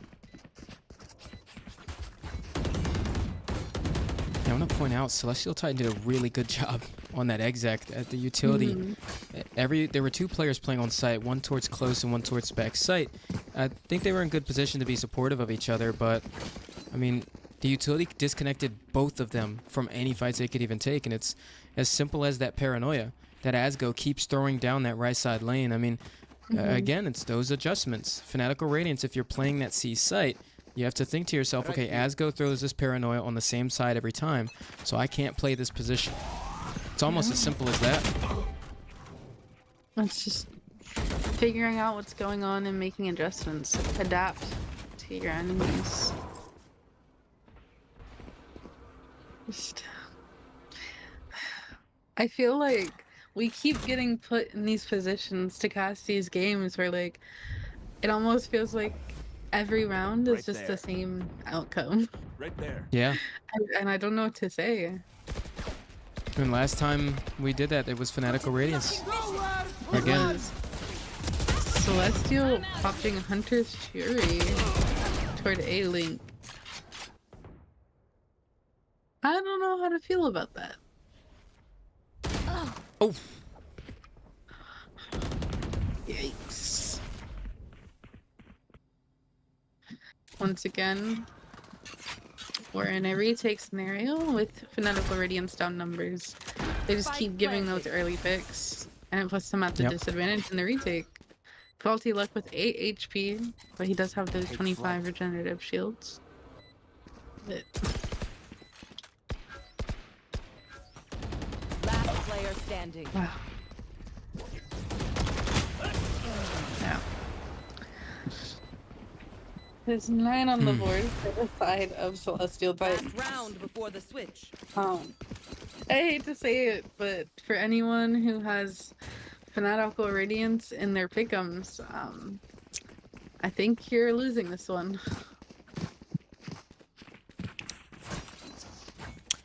Yeah. I mean, no adjustments being made from Fanatical Radiance. That was the tail we saw in their last matchup. And at this point, I actually don't even think it's about them missing Quincy.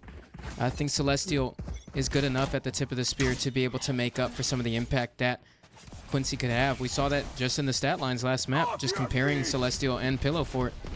I think what's really missing here is a bigger part of that system that they used to have before, especially in some of their group stage games. I don't... It leads me to wonder, like, what changed? You know, they looked so good. Where are all of these mistakes coming from? Phoenix does get a kill with that Hunter's Fury. And Celestial Blood does make it even by taking out Boomered. And T-Nex. Blinding.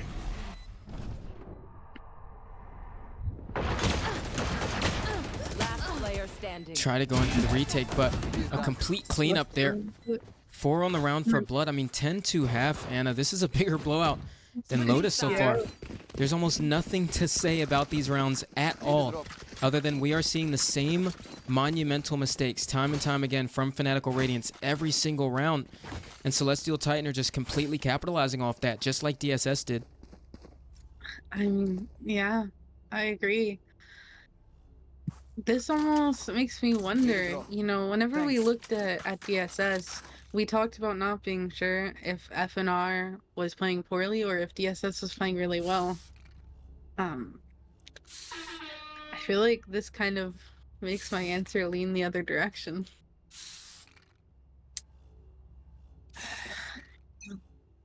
I mean, they looked so good on Haven before. Like, if any map was their map, this was their map. And it's just not there. They are on attack now. Looks like the hit is leaning towards C. They're aware of the trip, but they don't shock dart it. They shock dart back site instead.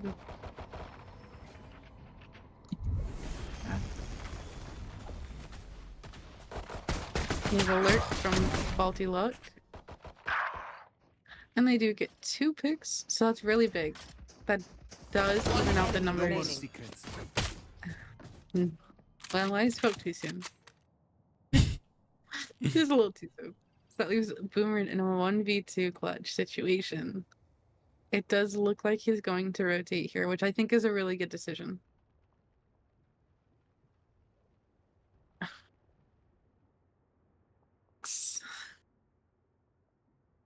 Well,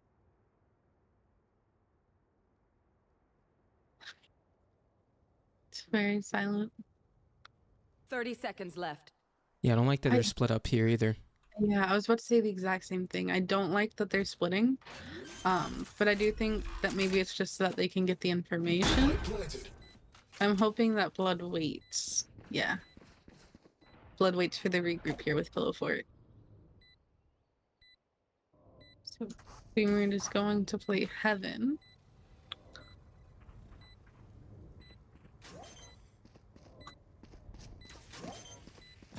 It looks like they're very aware where he might be coming from. Made a bit of a footstep, but going right into the angle. Boomer not able to keep Fanatical Radiance on their way to a comeback in another round converted by Celestial Titan. And I mean, it's so many in a row now. Yeah. And Fanatical Radiance have almost no way of coming back into this. I mean, if it's going to take anything, Anna, it's going to be a miracle. That's what they need here. I don't know if they're going to be able to break the momentum that Celestial Titans is showing us. I mean, they started off with 6 in a row. We had 2 in a row from Fanatical Radiance, and now Celestial Titans are once again at 5 in a row. And Fanatical Radiance are forcing up stingers and regenerative shields. And Boomer drives into the angle. Okay. Juggle is so low. Ooh, look at where Faulty Luck's gotten, though. He needs to be the first point of contact here. He actually doesn't go in. That fight still goes their way. Wow. Had Faulty Luck moved forward more, because he knew those long players were looking towards long, he actually would have maybe made that round possible for Fanatical Radiance. And once again, another piece of small error that Fanatical Radiance make that actually has a big outcome on the round. 12-2 right now. And again, almost nothing to really dissect here other than the fact that massive mistakes from Fanatical Radiance are happening. And Celestial Titan are just finding success everywhere through the thick and the thin. And the other thing that I ask about this as well, Anna, when I look at this from Fanatical Radiance is when you move, or Celestial Titan rather, when you move forward from this game in VOD review, my question is, what can you really get out of a match like this? What questions can you really ask? What errors can you really find if you're Celestial Titan? Because it's almost kind of like a VOD that doesn't give you enough to go off of because almost nothing failed. Yeah, I think it's really hard to VOD review against a team where it is a blowout, right? Because, you know, you're not able to see what you're doing wrong because even if you're doing something wrong, it seems to work. So unfortunately, I don't think that they're really going to come out of this with anything either. See, there is a timeout on the side of Fanatical Radiance, which they did get 2 in a row coming out of their first timeout, so this could be good for them. But I really don't know. Yeah.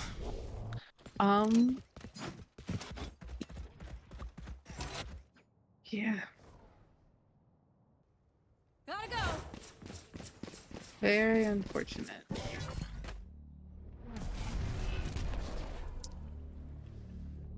Looks like the hit is leaning towards C once again.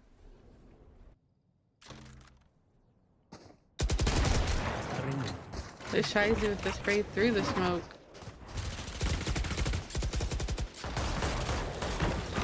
Trying to stay into it for another round.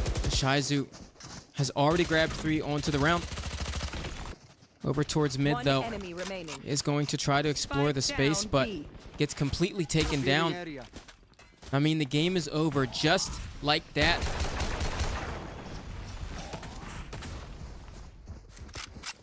Flawless. Not Celestial there. Titan finishing things Defenders off with a win. flawless 13-2. I mean, I'm going to be honest with you, and I'm going to go out on a limb and say it's games like that, Anna, that can destroy a roster. So I'm not entirely sure where Fanatical Radiance, found what happened this game. I mean, they used to have so much success in certain ways in their games, especially in the group stage. Coming into the playoffs, they slowed down just a little bit, and this is elimination right here. Celestial Titan have knocked them out of the tournament.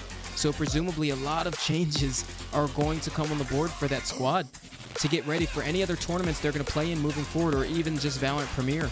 I mean, that right there is not a series that you want to go out on at all, by any means. Yeah, I mean, just the last few series have looked just real too bad from the side of Fanatical Radiance. And I know that we began chalking it up to them missing a core player, but there's just a lot that was wrong throughout the team as a whole. And unfortunately, I think that ultimately led to them getting knocked out here. Yeah. And Blood coming out on top as the match MVP with the top ACS 339.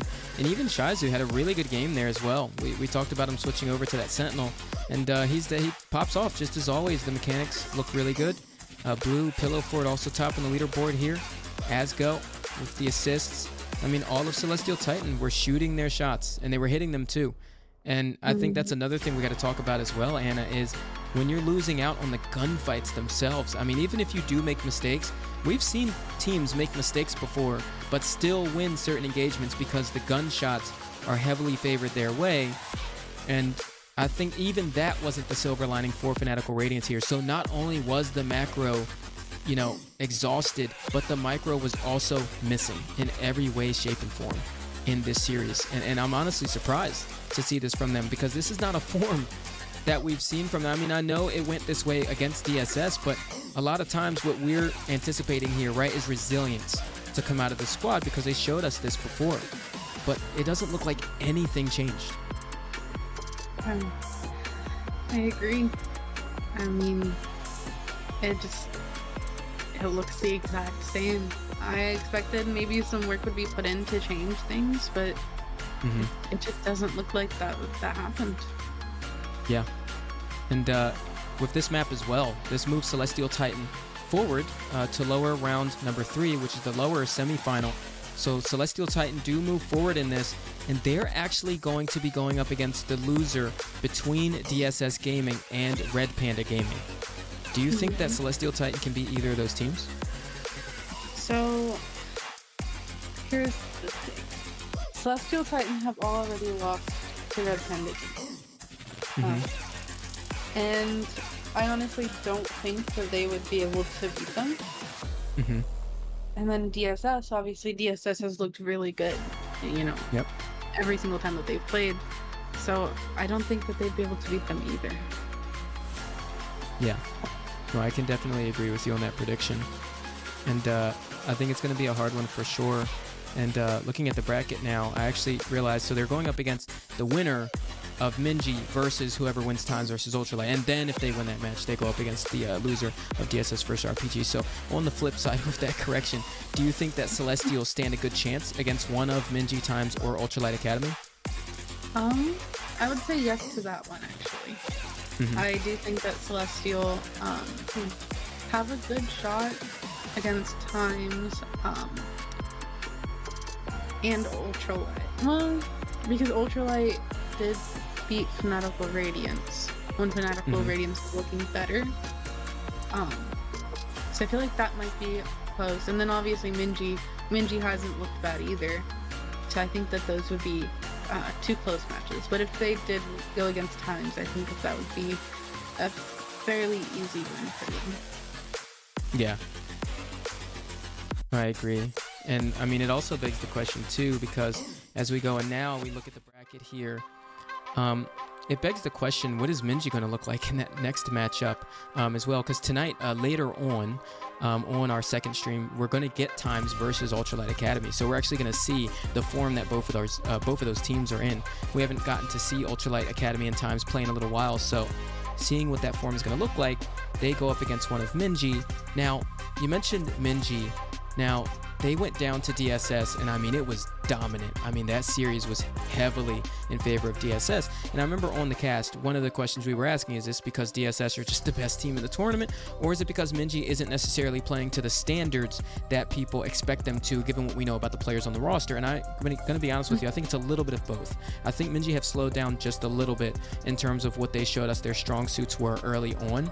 And so I definitely think that Celestial Titan have a pretty good chance against Minji, should they actually have that rematch there. I agree with you. I think that it's definitely possible for them, for sure. Yeah. Well, folks, that ends things off here with the Fanatical Radiance versus Celestial Titan matchup. But stick around, because we will be going live again later for the 10 p.m. EST matchup between Times and Ultralight Academy. We'll see you on the other side.